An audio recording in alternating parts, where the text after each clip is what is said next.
to start off with my talk today, we will be talking about two main sides of the cybersecurity. As you know, we have the defensive approaches, where we're trying to protect our systems, our data, our network, our critical infrastructure in a country, which is the railways, the automotive field. And also we are going to talk about the offensive part, where we have to see from the perspective of a cyber attacker how he's able to leverage large language models to attack different systems, as I previously mentioned. So first, due to time constraints, I'm going to only focus on one main application, which is very crucial for all the different functionalities in cybersecurity, that is called threat intelligence. So we will be introduced to the threat intelligence topic, what is the different life cycle of threat intelligence. So because it's a life cycle, we will have to, sorry, can you hear me? Is it, okay.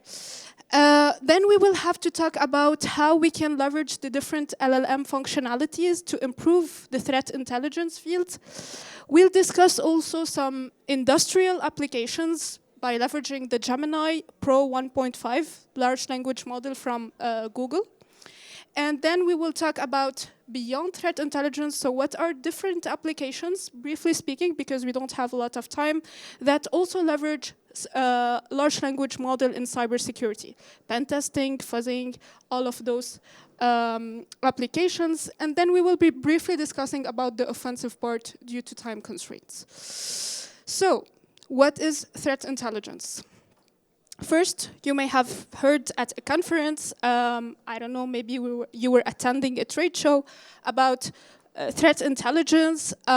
Maybe you have heard about it by checking the news that a state-sponsored attack. Maybe all of you have heard about the Stuxnet, which was a cyber attack in the Iranian infrastructure of their nuclear power.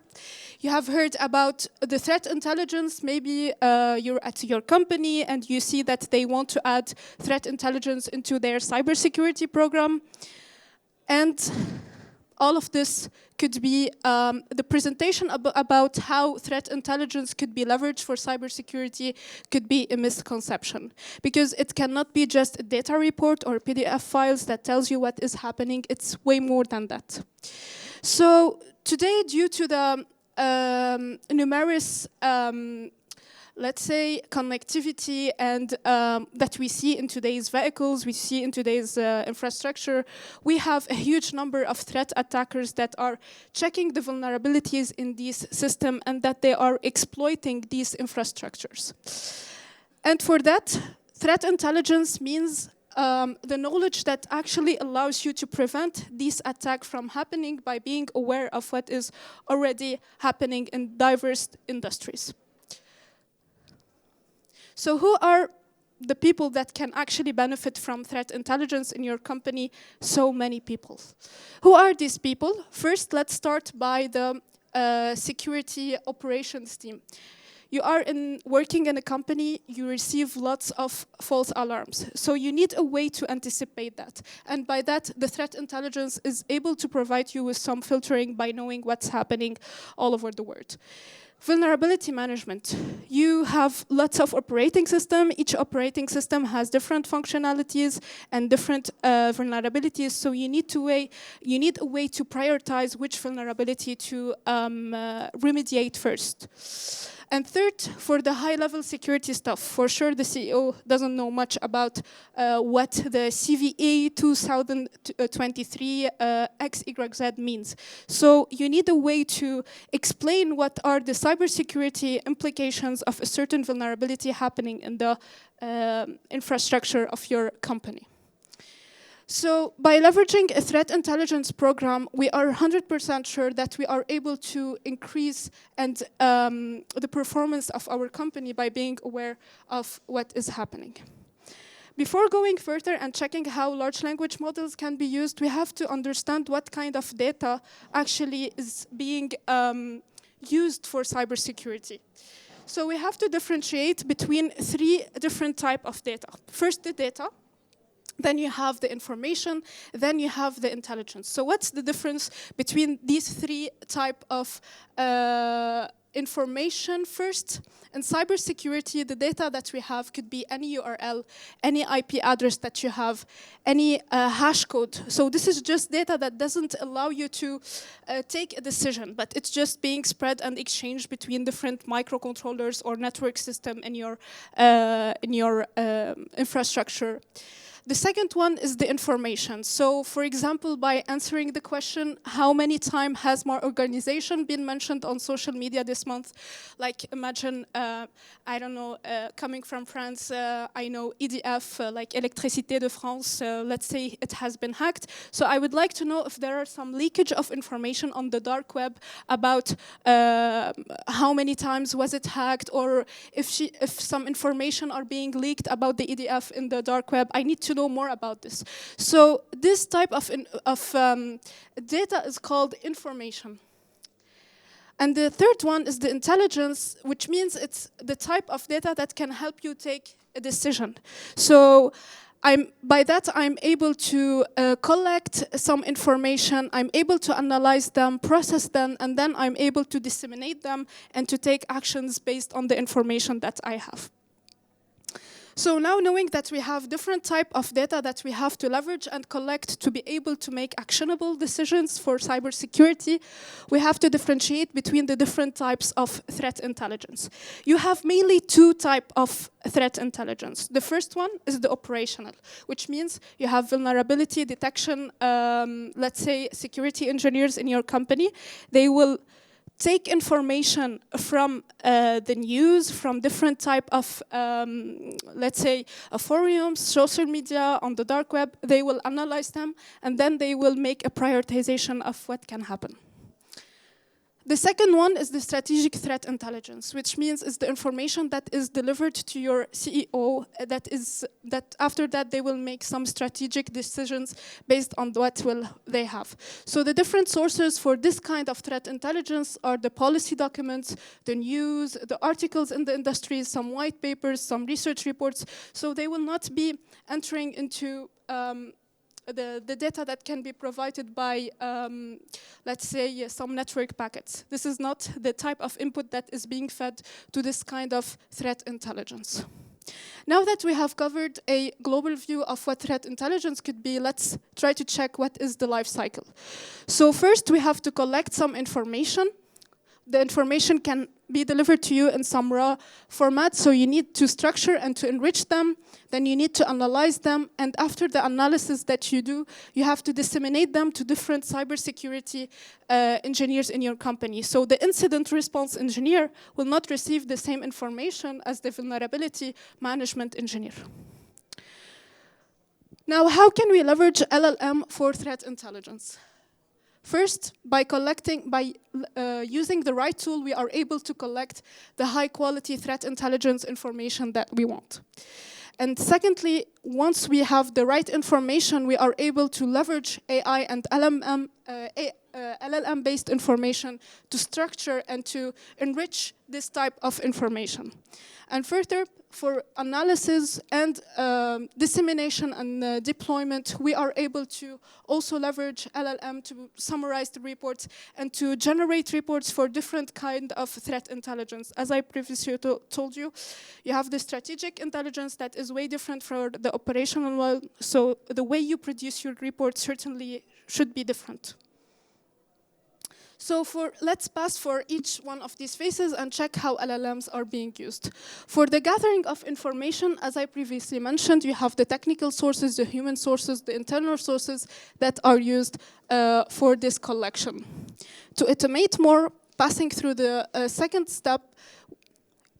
passing in the first step, you have different type of LLM models like the GPT crawler, which is actually used to integrate the different capabilities for the GPT-3 and more advanced models. So it's publicly available, and you can use it to be able to crawl data from different type of clean web and dark web information.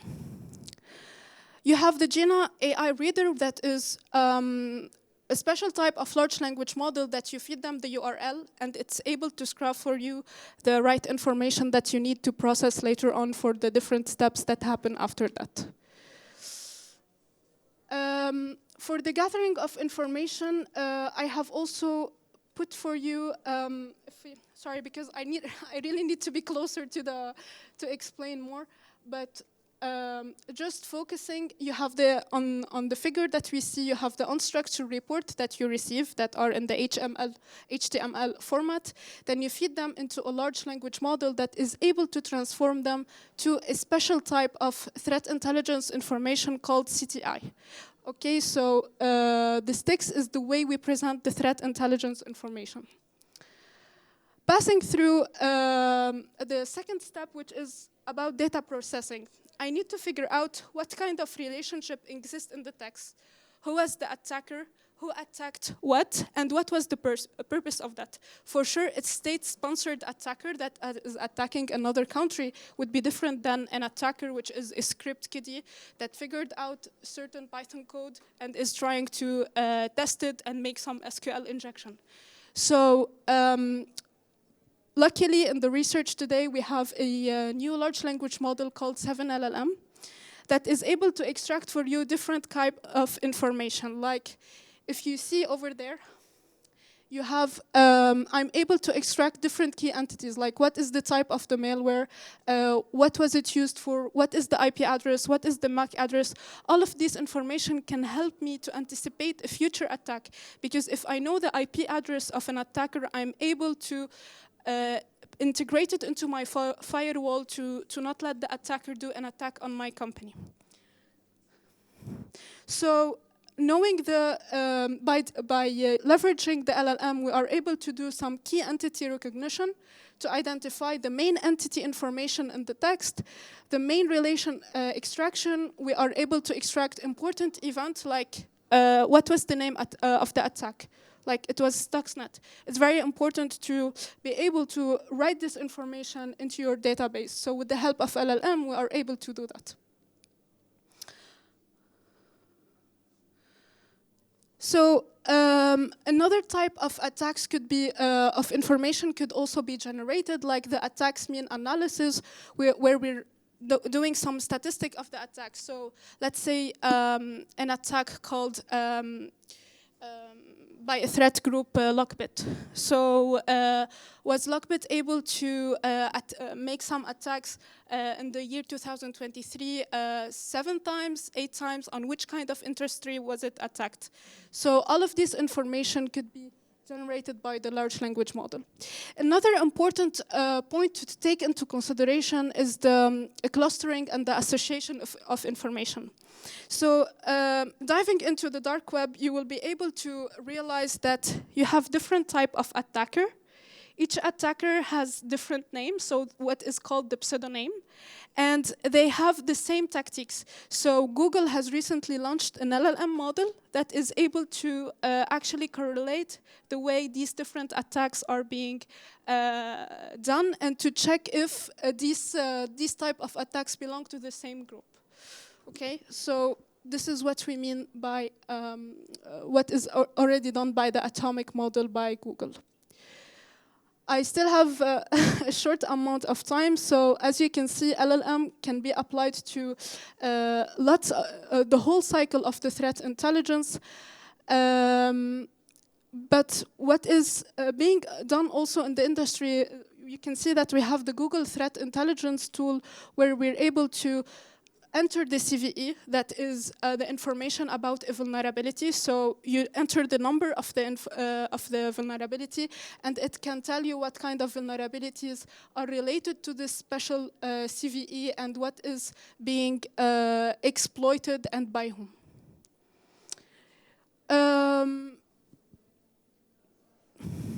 Going beyond threat intelligence, as I previously told you, threat intelligence is not the only application of cybersecurity, of LLM in cybersecurity.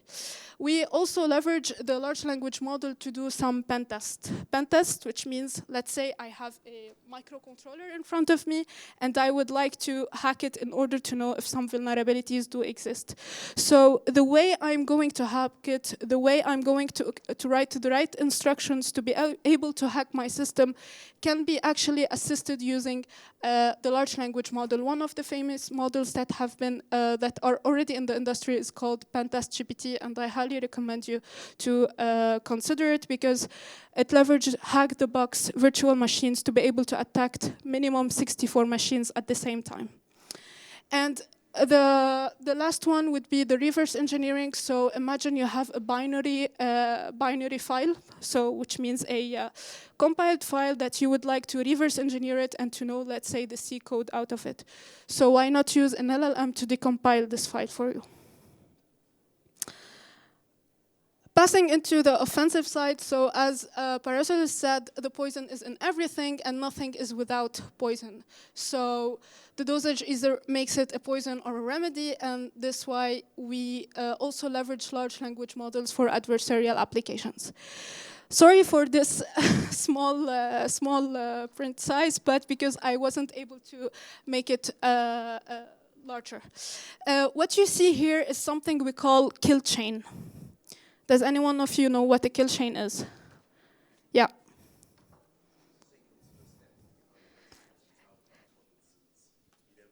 Exactly. Yeah.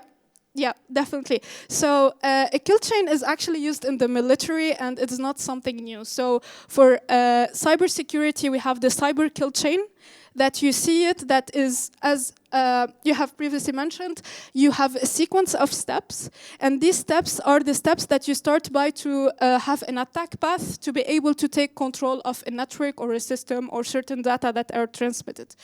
So what you see here is that for each of these tactics, which you can see on this part of the column of the row, you have different techniques. And this matrix is actually showing what are the general ways that an attacker use for attacking your system. So what are the general tactics and techniques for that? But what I wanted to show you on this slide, and what I will also be sending to you if you are interested, how for each of these steps we are leveraging LLM models to take control over a system and to scan it, to make some command and control actions, and to fully control the system. I wasn't able to provide all the information that I wanted, but thank you for attending this talk.